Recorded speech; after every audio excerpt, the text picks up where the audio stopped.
guys, good morning. Welcome to a new episode of Digital Nomad Talks. I'm super excited because it's already the 10th episode. So first season, and today we're gonna have a very exciting talk about morning routines with my guest, Micheal. Welcome, thank you so much for being here. Yeah.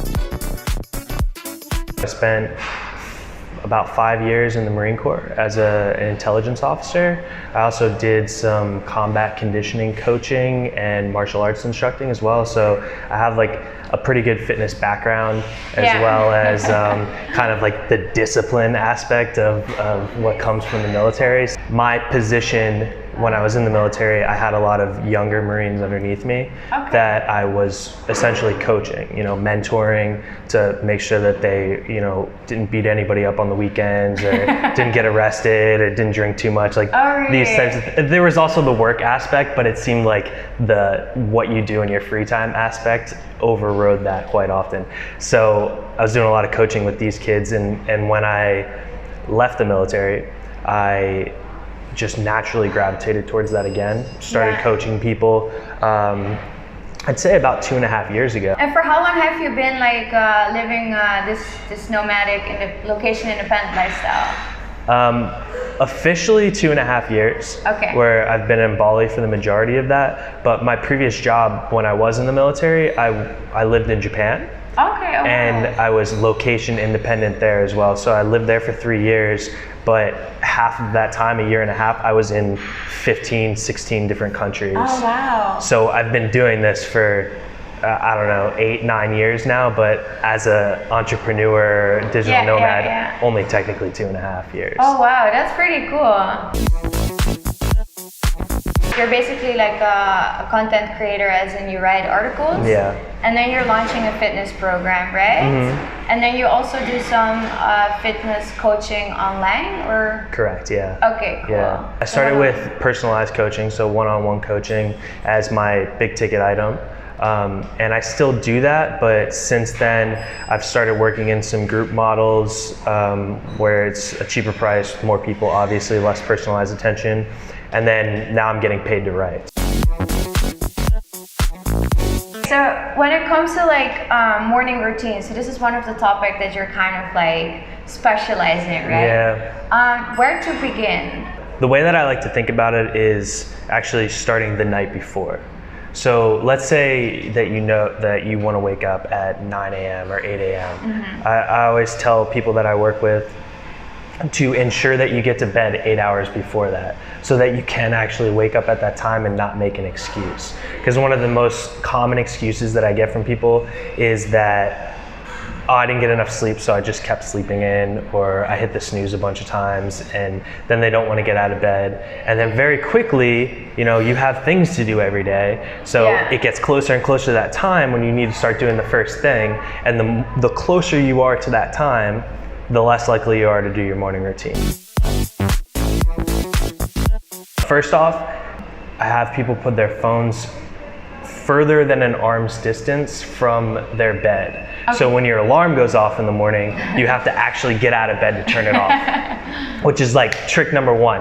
Automatically you're up. Okay, well, I'm already out of bed. What should I do now? That's like step one. The next thing is to start drinking some water.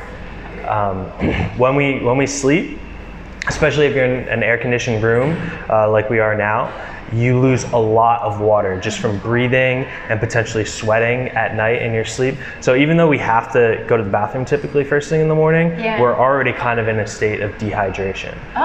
So one of the first things that I have everyone do is drink. Maybe you a half a liter because you're a lot smaller, but I drink over 1 liter of water first thing every morning to rehydrate myself. The way that I like to schedule it is I call it front loading your water in the day, so that when you do go to sleep at night, you don't have to wake up and go to the bathroom 3-4 times in the middle of the night because you drank so much water. So I have people start drinking early and then slowly tapering it off towards the end of the day so you can sleep better. What's next? So after that, I like to have people take what I call a body inventory, where they kind of just go through every joint in the body to ensure that everything feels okay and you're kind of taking accountability. So it's a little bit of a mindfulness type practice. So what I have people start off doing is I just say, all I want you to do is set a timer for 10 or 15 minutes. And within that window of 10 or 15 minutes, nothing else matters except for what you're doing right now. And what they're doing is a body inventory, and just to be present in each different part of your body, from your toes all the way up to your head, just for a minute, to like see how you actually feel. There are so many people that have, you know, a constant ache or pain that they don't even register until it already becomes a major issue. So this is kind of cutting that off at the knees and saying, okay, well, I feel a little weird here today. Maybe I need to give some extra attention to that. Or noted, if it feels better tomorrow or worse tomorrow, I can see a trend. And then that's it. Then move on to the next piece, which is I like to get people getting a sweat going first thing in the morning. Okay. Just a little one, you know, 5 to 10 minutes of, I have recommended exercises. It's nothing crazy. It's not a it's not a CrossFit workout or anything like that. Are these on your website? Yes, you can so post guys, it, we will put the link of Michael's website below. If you want to see like these exercises, just go to his website. Yeah. You will find everything there. Yeah. Okay. I have an ebook as well. I'll give you guys. Oh, great. I'll give you guys access to that as well. It's awesome. It's basically a summation of all of this. So the next part is to get a sweat going. So it's like do a few sets of push-ups, a few sets of squats, or a few sets of an ab exercise. One of those three, not all three of them. It's like 5 minutes max. Just get in, and the idea is to wake your body up physically. So you actually have to overcome a little bit of a physical effort first thing in the morning to ensure that you're fully awake. Then the next piece, and this is movable, you can move it to the front if you want, or to the end. I call it like the kind of shock to the system. And my number one recommendation is a cold shower. I thought you were gonna say this. Just because it's fun.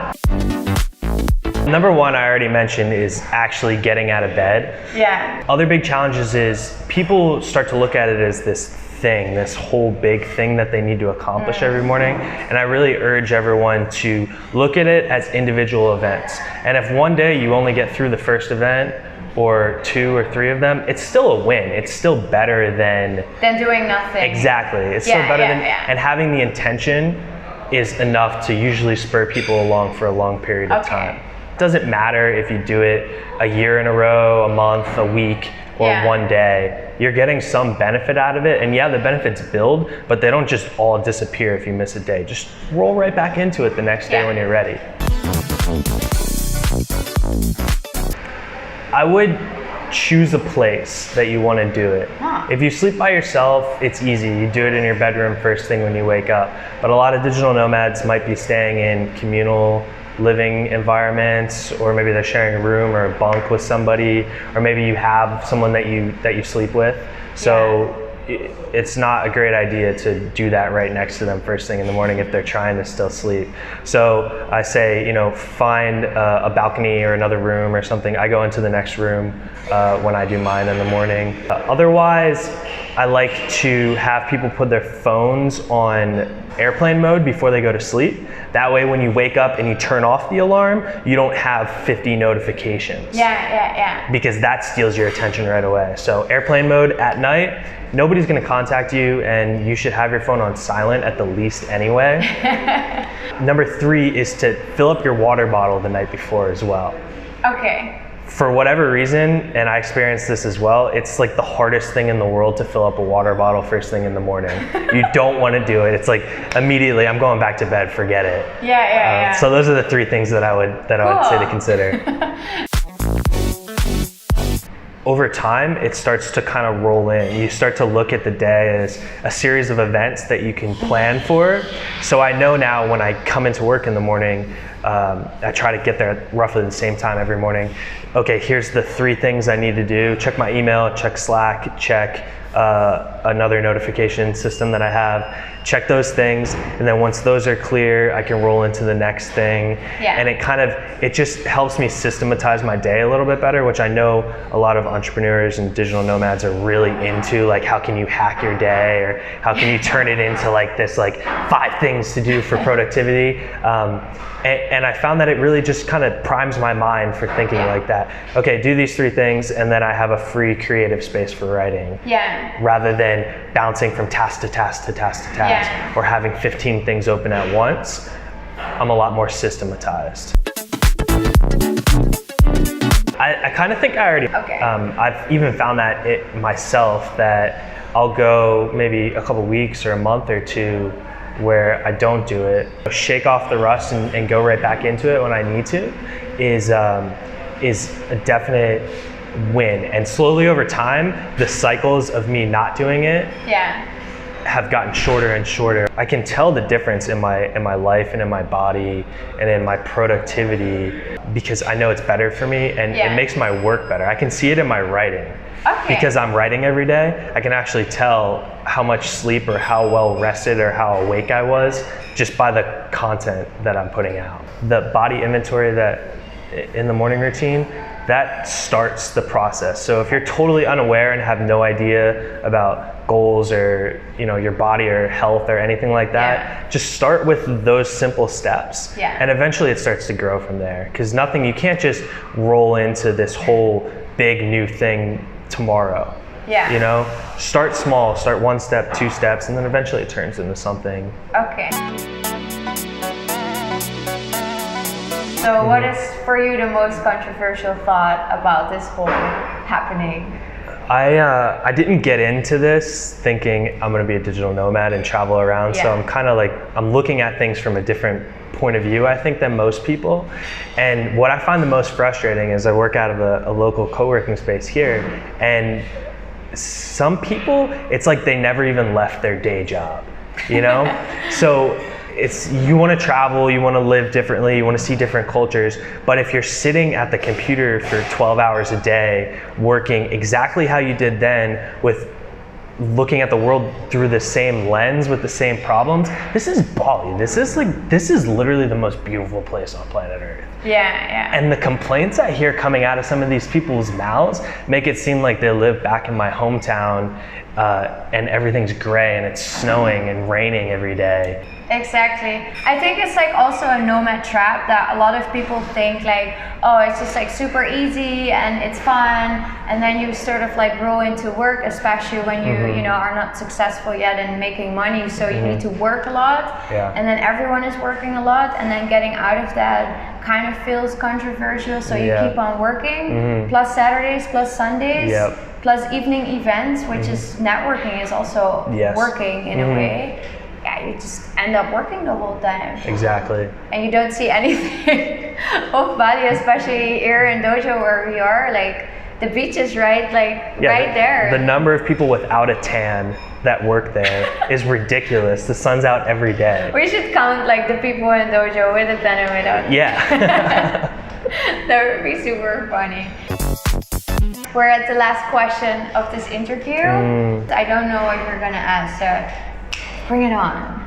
So now that you're doing lots of interviews with people, I'm just wondering, I've interviewed a couple people for various things, and I'm just like curious, like how rough the process was. We talked about that a little bit, but what things you've implemented that ensures that you get good answers out of me, and then a good end product as well. Oh, I love that question. So I think like one of the things that is really, really hard is just kill your babies. Just make sure, just make sure that, like for me what's important is that, but I think that one of the most important things is that don't interview just to interview. You need to have a goal. It's the same when we speak about our morning routines. It's like managing expectations. You need to know what it needs to be. So in order to do that, you need to sort of ask yourself, what can I do to create that? For me, one of those things is just sometimes tell people like, okay, that's a great answer. Now, next one, we're going to do it like a little bit shorter. That was good, but better next time. So guys, I really want to thank you for watching this video, and I hope you also saw the rest of the first season of Digital Nomad Talks. Micheal, thank you so much for sharing your morning routines. I think if you want to learn more about like fitness, morning routines, and not the fitness that you get like muscles like this and all that stuff, but just something that's like more like realistic, please check out his content. I would say subscribe, like, share, do the whole thing. I love you, you love me, it's great, we're gonna do this. Thank you so much. See you next season for Digital Nomad Talks. Yay! Cool.